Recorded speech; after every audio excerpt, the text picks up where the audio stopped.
మండలంలో శుక్రవారం నిర్వహించిన గ్రామ సభలు గందరగోళంగా మారాయి.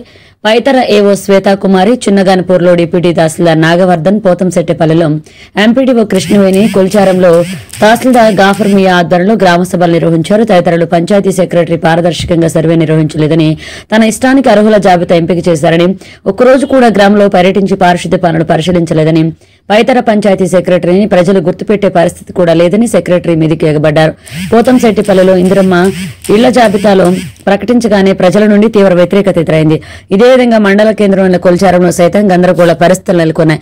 పలువురు ప్రభుత్వ ఉద్యోగాలను సైతం ఇందిరమ్మ ఇళ్లకు అర్హులుగా ప్రకటించడంపై ప్రజలు తీవ్రంగా మండిపడ్డారు.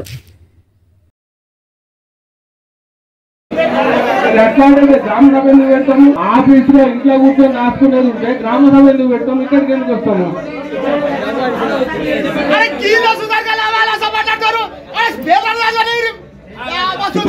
ఆ లిస్ట్ అనేది పెడతాము. అందరికీ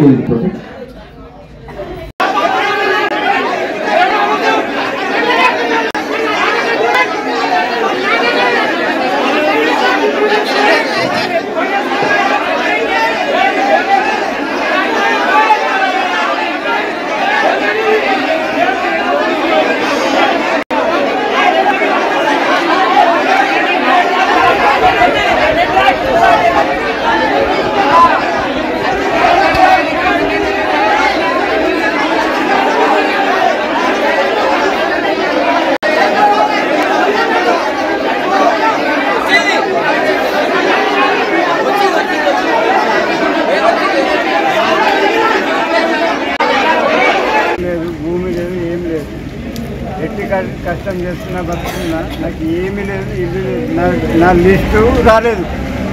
ఇంత దరఖాస్తు పెట్టినా కానీ ఒక్క లిస్టు రాలేదు నా ఇల్లు. కాంగ్రెస్ ప్రభుత్వం నడిపిస్తుంది కొల్చారం మండల్.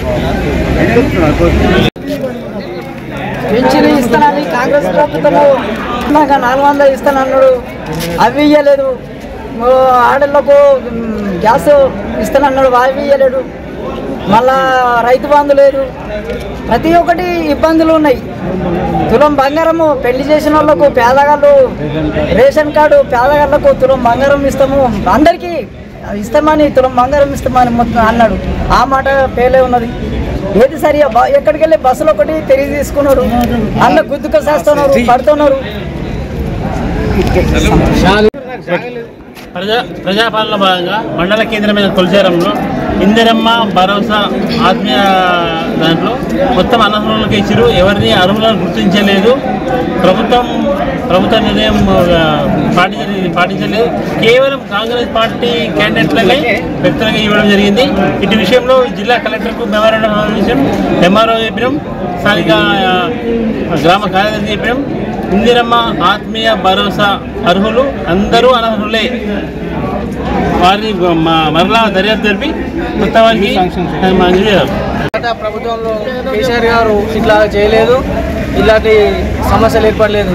ఇప్పుడు కాంగ్రెస్ పాలకులు ఏం చేస్తున్నారంటే వారి సంబంధిత పార్టీలో ఉన్న వాళ్ళకి ఇండ్లు ఇవ్వడం, తదితర పనులు చేయడం జరుగుతుంది. కానీ ఇది కరెక్ట్ కాదు. గత ప్రభుత్వాలు కూడా ఇలా చేయలేదు. మేము ఆ ప్రభుత్వంలో కేసీఆర్ గారు అందరూ మన వాళ్ళే, అన్ని పార్టీలు మన పార్టీలు అన్నట్టుగా అందరినీ కలిసికట్టుగా తీసుకెళ్లారు. అదేవిధంగా ఇప్పుడు వీళ్ళు కూడా అదే దిశలో నడవాలని కోరుకుంటున్నాం. రేవంత్ రెడ్డి గారికి ఒకరు విన్నపం ఏంటంటే, ఇప్పుడు మీరు లేని వారికి ఇవ్వండి, ఉన్నవారికి కాదు.